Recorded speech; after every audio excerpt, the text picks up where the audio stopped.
Another example which demonstrates the necessity of combination of things would be a basketball game. In order for a basketball game to take place, you would need to have the players. You need to have the coaches on either side. You would need to have a court for them to play in. Then there has to be rules for the players to follow. Then there may even need to be an audience to cheer the players on.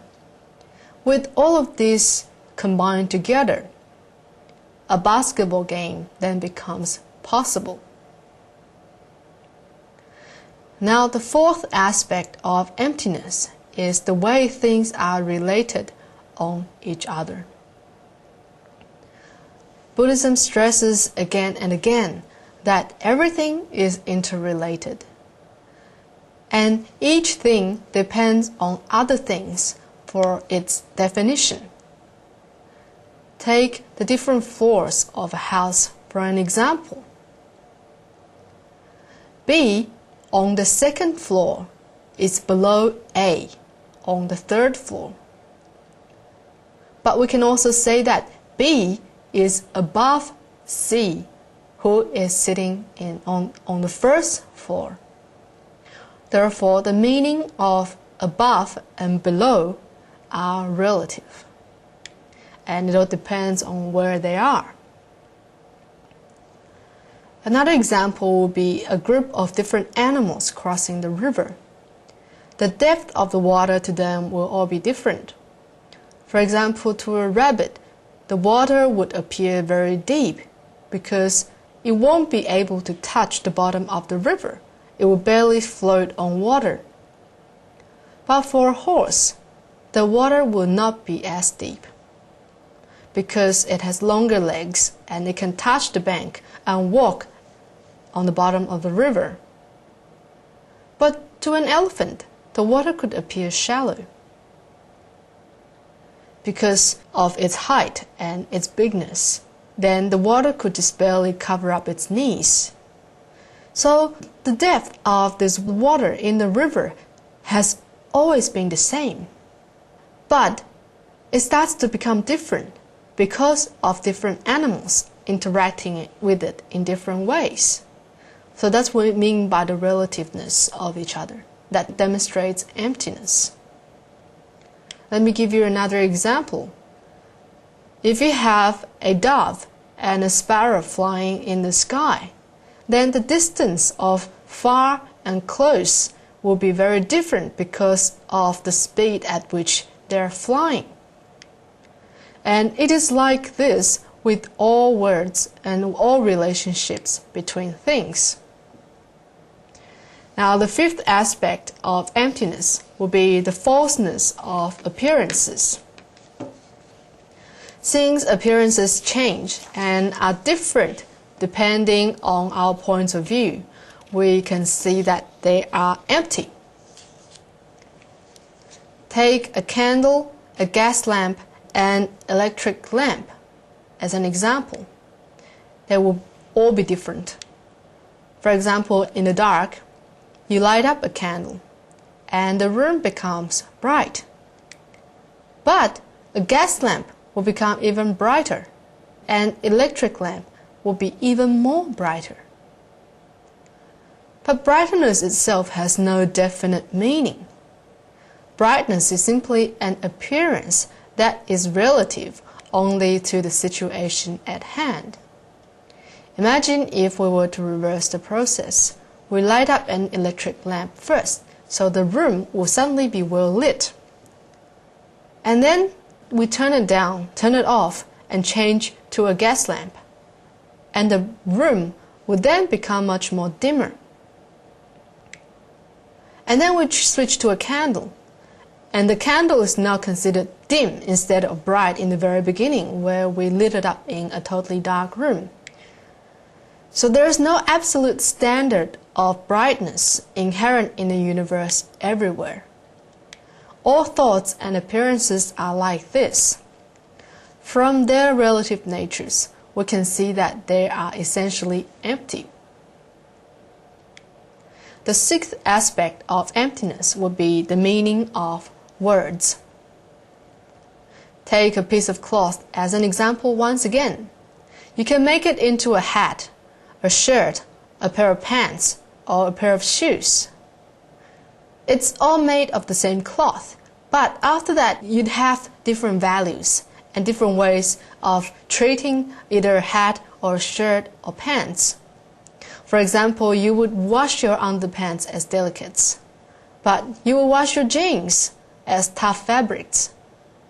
They're all the same piece of cloth, and why would you treat them so differently? It's because the meaning of words have given you different values in the items which you see in front of you. A second example would be gold extracted from the mine. Gold extracted from the mine is called mineral. But after the refinery, after going to the factory, the gold becomes a ring. It could also become a bracelet and a necklace or earrings. Although the name is different, the essence of gold has always been the same. So different use, therefore different name. But the essence of gold has always been the same. And the seventh aspect of emptiness will be relative perception. For example, on a snowy evening, a poet sits before his window and feels inspired by the beauty of nature.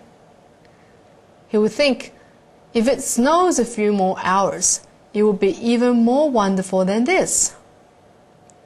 But at the same time, a homeless person peers out from a stoop on the street and thinks, if it snows a few more hours, I don't think I will be able to make it through the night.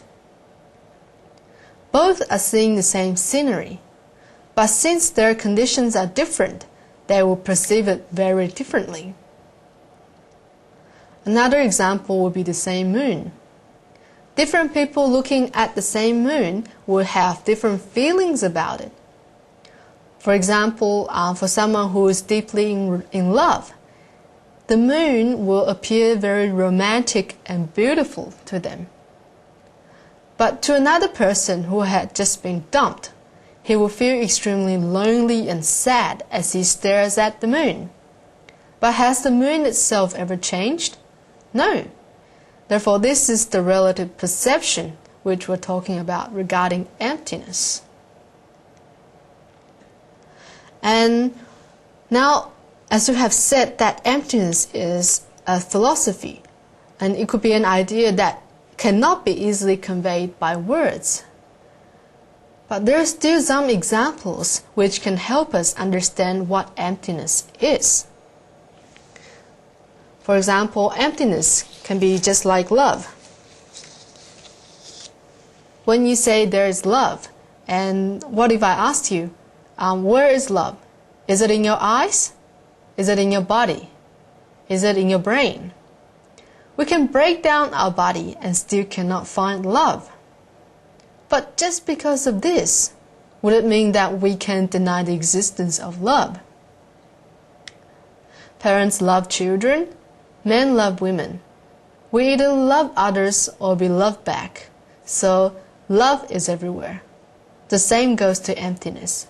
Emptiness is everywhere. And now emptiness is like electricity. Is it in the wire? Or is it in the machine?